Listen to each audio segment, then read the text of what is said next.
இப்ப ஒரு சிலர் பேசும்போது சார் மறுவறுப்பு இல்லாம இருக்க முடியுமா? யாரை பார்த்தாலும் முன் ஜென்மம், அடுத்த ஜென்மம், நிகழ்கால ஜென்மம் அப்படிலாம் பேசுறாங்களே, மறுவறுப்பு இல்லாத ஜாதகம் இருக்கா அப்படின்னு பார்த்தாக்க நிச்சயமா அப்படி இருக்கிறதுக்கு வாய்ப்பு இல்லைன்னு சொல்லலாம்.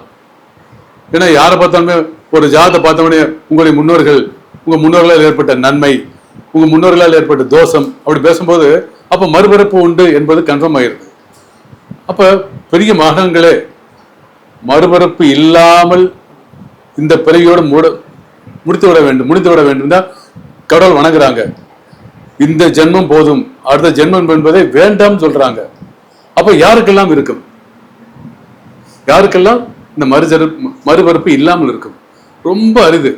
1000ல் 1, 10,000ல் 1, லட்சத்துல 1 இப்படித்தான் அமையும். யாருக்கு அமையும்?